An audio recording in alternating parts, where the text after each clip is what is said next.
Indo-British Advanced Pain Clinic, Noppimayam Surgery Duram. For appointments 9155 15563.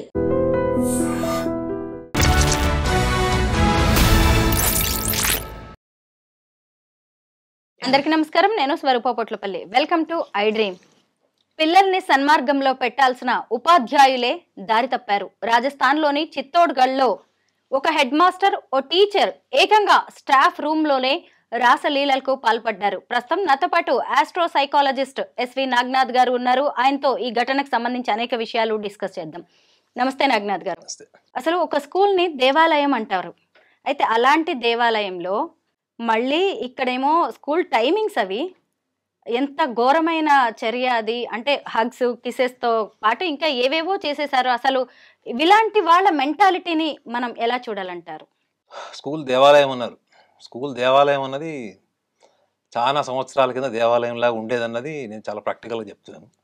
School ఇవాళ ప్రపంచంలో పెద్ద వ్యాపారం అంటే ఏదైనా ఉంది అంటే అది ఒకటి మెడికల్ వ్యవస్థ, రెండోది విద్యా వ్యవస్థ. గవర్నమెంట్ స్కూల్ వాళ్ళిద్దరు కూడా గవర్నమెంట్ ఎంప్లాయీస్.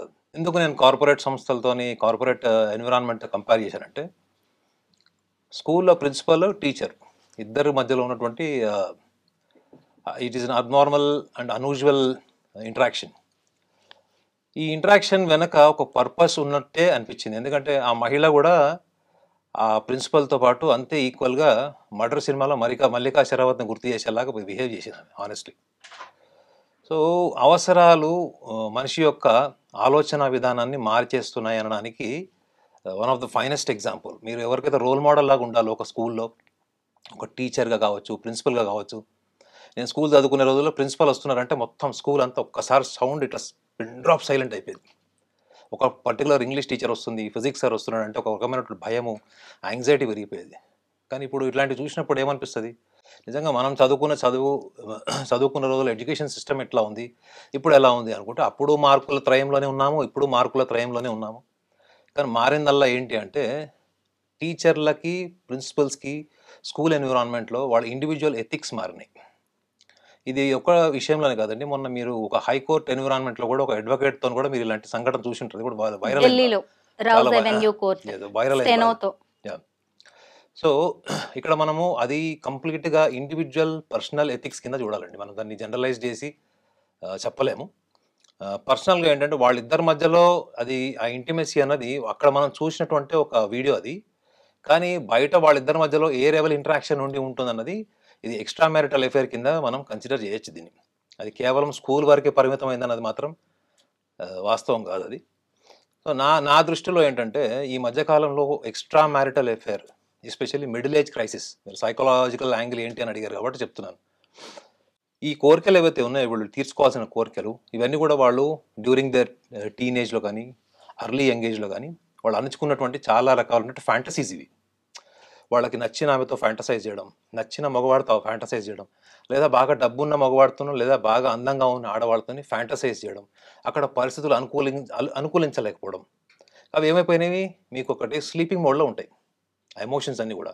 కానీ ఎప్పుడైతే మీరు ఒక ఉన్నతమైన స్థాయికి వచ్చారో, మీ కింద ఒక వ్యవస్థ ఉంది, ఆ వ్యవస్థ ఎప్పుడు మీకు తిరగబడదు. గుర్తుపెట్టుకోండి. ఈ వీడియోలో ఉన్నది ఏంటంటే ఒక సబ్మిసివ్ ఎన్విరాన్మెంట్ని క్యాపిటలైజ్ చేసుకున్నటువంటి వీడియో అది ప్రిన్సిపల్గా. ఎందుకంటే వాళ్ళతో అవసరం ఉంటుంది ప్రిన్సిపల్తో. ప్రిన్సిపల్ గురించి కంప్లైంట్ చేస్తే వేరే అదర్ రిపర్కేషన్స్ కూడా ప్రిన్సిపల్ ఇన్ఫ్లుయెన్స్ చేయొచ్చు.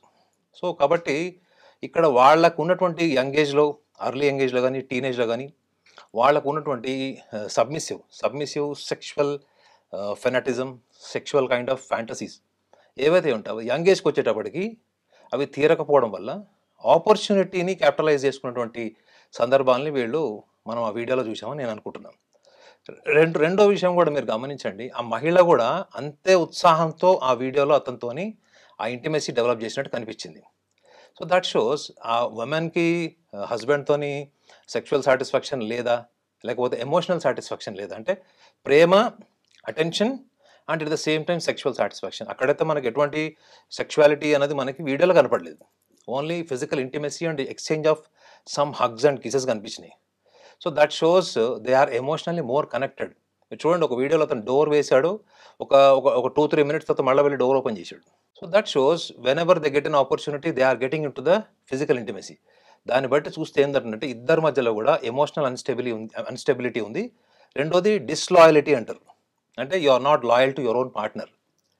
సో ఇవన్నీ బ్రేక్ చేసిన వాళ్ళు రేపొద్దున వాళ్ళు పిల్లల్లో కూడా ఈ ప్రిన్సిపల్ రేపొద్దున స్టూడెంట్స్‌ని కూడా అట్లా ప్రొవోక్ చేసి వాళ్ళ బలహీనతలు ఏమన్నప్పుడు వాడుకోవడం గ్యారంటీ ఏంటి? He is not harmful to just school and teachers. He can be harmful to any place he is placed. అతను ఉన్నటువంటి ఎన్విరాన్మెంట్లో ఎక్కడైనా ఇటువంటి బలహీనమైనటువంటి ఆడవాళ్ళు ఉన్నప్పుడు అటువంటి అవకాశాన్ని సద్వినియోగం చేసుకోవడంలో వీళ్ళ మేధస్సును వాడేటువంటి అవకాశం కూడా బలంగా ఉంటుంది.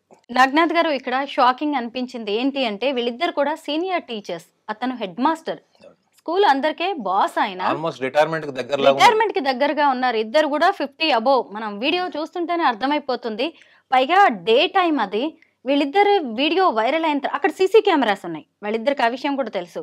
ఈ వీడియో ఎప్పుడైతే వైరల్ అయిందో అప్పుడు వీళ్ళిద్దరిని కూడా సస్పెండ్ చేస్తూ డిఓ ఆర్డర్స్ ఇచ్చారు.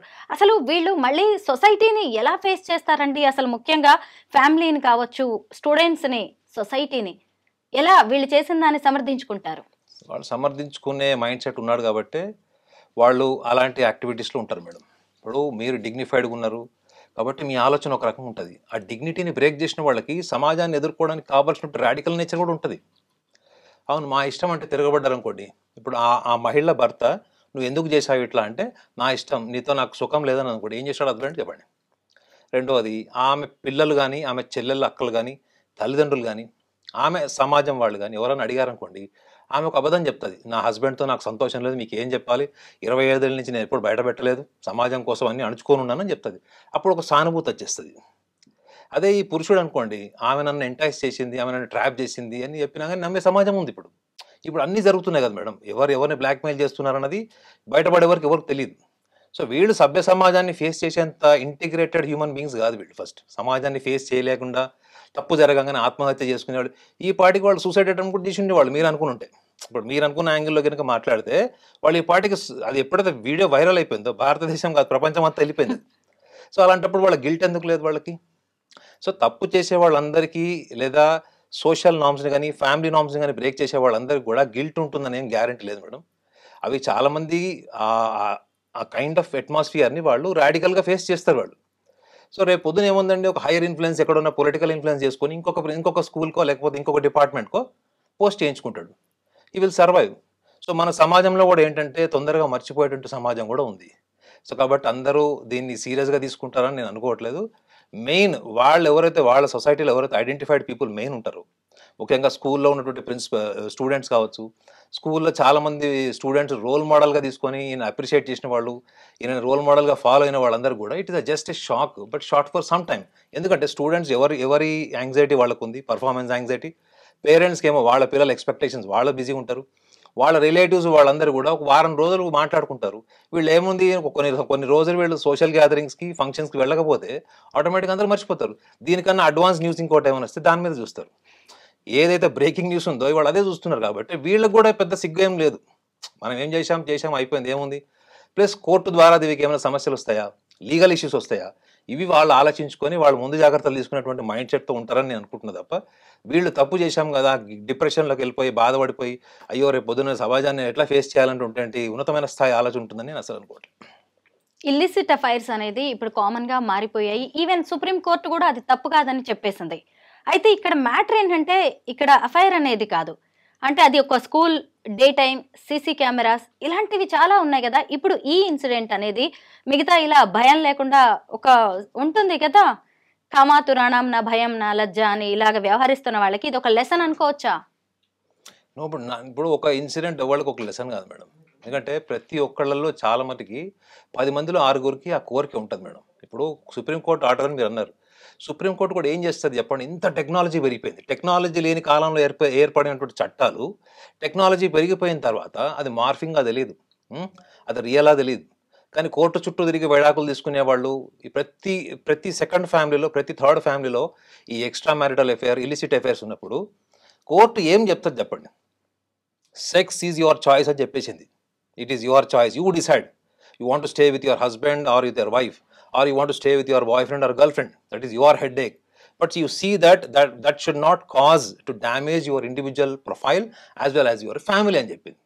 కానీ వాళ్ళ ఫ్యామిలీస్లో ఎంతమంది కలిసి ఉన్నారు, కలిసి ఉన్న ఫ్యామిలీలో ఎంతమంది నిజంగా ఇటువంటి విషయాన్ని ప్రస్తావిస్తున్నారు అంటే నిజంగా లేదు అసలు. అసలు ఒక కుటుంబంలో తల్లిదండ్రులు పిల్లలకి ఎంత పర్యవేక్షణలో ఉన్నారు అన్న విషయాన్ని కూడా మనం దృష్టిలో పెట్టుకుంటే ఇటువంటి ఇన్సిడెంట్స్ని ఎవరు గుర్తుపెట్టుకుంటారు చెప్పండి? ఇది ఎవరికైనా సభ్య సమాజానికి ఒక లెసన్ అవుతుందంటే వాళ్ళ ఫ్యాంటసీస్ వాళ్ళకు ఉంటాయి. వాళ్ళ ఫ్యాంటసీస్ బయటపడే వరకు ఇంకొక వీడియో కోసం వెయిట్ చేయాలి మనం. సో 10 మందిలో 6 ఇటువంటి ఐడియాలజీ మైండ్ సెట్ ఉన్నప్పుడు ఈ వీడియో డెఫినెట్లీ 10 మందికి కళ్ళు తెరిపిస్తుంది, లేకపోతే ఒకళ్ళకి ఆదర్శం అవుతుంది, ఇట్లాంటివి చేయకూడదు, లేకపోతే మన స్కూల్ ఎన్విరాన్మెంట్ ఇలా చేయకూడదు. నేను ఎన్నో చూసాను మేడం నా కెరియర్లో. స్కూల్లో ప్రిన్సిపల్ స్థాయిలో ఉన్నవాళ్ళు స్టాఫ్తో ఎట్లా బిహేవ్ చేస్తున్నారు, వీళ్ళు స్టాఫ్తో ఇట్లా బిహేవ్ చేస్తుంటే ఆ మిస్బిహేవ్ చేసిన ఆడవాళ్ళు, స్కూల్స్లో కాలేజ్లో డబ్బులు దొంగతనం చేసేసిన వాళ్ళు, వాళ్ళు స్టూడెంట్స్తో అబ్బాయిలతోని టీచర్స్ కానీ టీచర్స్తో అమ్మాయిలు కానీ వాళ్ళు ఎలా మార్కుల కోసం ఎట్లా ఎమోషనల్గా వాడుకుంటున్నారు, ఇవన్నీ నా కెరియర్లో నేను చూశాను. సో కొన్ని బయటికి రాలేక మంచిగా ఉండిపోయారు, కొన్ని వీడియోలు బయటికి రావడం వల్ల మనం మీడియాలో చర్చించుకుంటాం. Thank you so much Naganath గారు. ఈ ఇన్సిడెంట్ మీద చాలా మందికి ఉన్న డౌట్స్ అనేది మీ అనాలిసిస్తో క్లియర్ అవుతాయని నేను అనుకుంటున్నాను. Thank you so much.